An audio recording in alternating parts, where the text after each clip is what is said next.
লোকসভা ভোটের আর এক মাসও বাকি নেই। রাজ্যে জোর কদমে চলছে প্রচার। নিজের পুরনো কেন্দ্র ডায়মন্ড হারবার থেকেই ফের লড়ছেন অভিষেক বন্দ্যোপাধ্যায়। তবে ভোটের আগে তাকে স্বস্তি দিল সুপ্রিম কোর্টের বুধবারের নির্দেশ। কয়লা পাচার মামলায় ইডির তলবকে চ্যালেঞ্জ জানিয়ে সর্বোচ্চ আদালতে আবেদন করেন অভিষেক বন্দ্যোপাধ্যায়। সুপ্রিম কোর্টের বিচারপতি বেলা এন ত্রিবেদী ও বিচারপতি পঙ্কজ মিথালের ডিভিশন বেঞ্চে অভিষেকের আইনজীবী কপিল সিব্বল সওয়াল করেন, তার মক্কেল তৃণমূল কংগ্রেসের সর্বভারতীয় সাধারণ সম্পাদক। তিনি একজন সাংসদ এবং ডায়মন্ড হারবার লোকসভা কেন্দ্র থেকেই ফের প্রতিদ্বন্দ্বিতা করছেন। সেখানে ভোট হবে 1 জুন। অভিষেকের আইনজীবী বলেন, তার মক্কেল বরাবর ইডির সঙ্গে সহযোগিতা করেছেন, 10 বছরের আয়কর রিটার্ন জমা দিয়েছেন, একাধিকবার জিজ্ঞাসাবাদেরও মুখোমুখি হয়েছেন। 2023-এর 21শে মার্চ তাকে শেষবার তলব করা হয়েছিল। সুপ্রিম কোর্টে কপিল সিব্বল আবেদন করেন, সামনেই লোকসভা ভোট, জিজ্ঞাসাবাদের জন্য ইডি যেন জুলাই পর্যন্ত অভিষেক বন্দ্যোপাধ্যায়কে দিল্লিতে না ডাকে, যেহেতু 2023-এর মার্চের পর তাকে আর ডাকা হয়নি। এর প্রেক্ষিতে সুপ্রিম কোর্ট নির্দেশ দেয়, 10 জুলাই পরবর্তী শুনানি পর্যন্ত অভিষেক বন্দ্যোপাধ্যায়কে দিল্লিতে তলব করা যাবে না। এর আগে কয়লা কেলেঙ্কারি মামলায় দিল্লিতে ইডির তলবকে চ্যালেঞ্জ জানিয়ে সুপ্রিম কোর্টে আবেদন জানান অভিষেক ও তার স্ত্রী রুজিরা বন্দ্যোপাধ্যায়।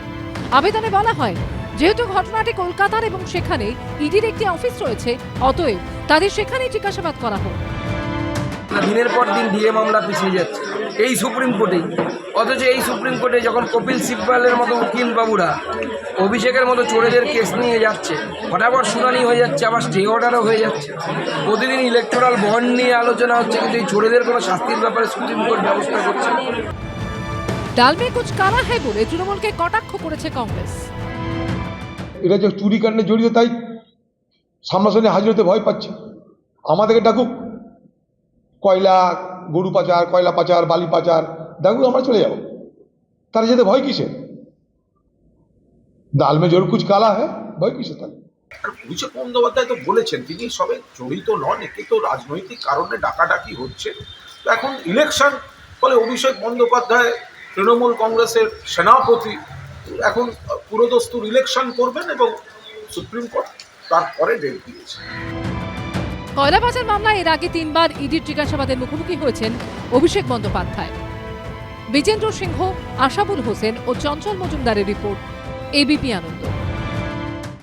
সত্য অন্তহীন, সত্যের খোঁজও তাই, সত্য সন্ধানে তাই আমরা অক্লান্ত, অকুতভয়। এবিপি আনন্দ নতুন ভাবনার প্রতীক, যা মনে মুক্ত, তথ্যে যুক্ত এবং যাবতীয় সীমানার বাঁধন থেকে মুক্ত।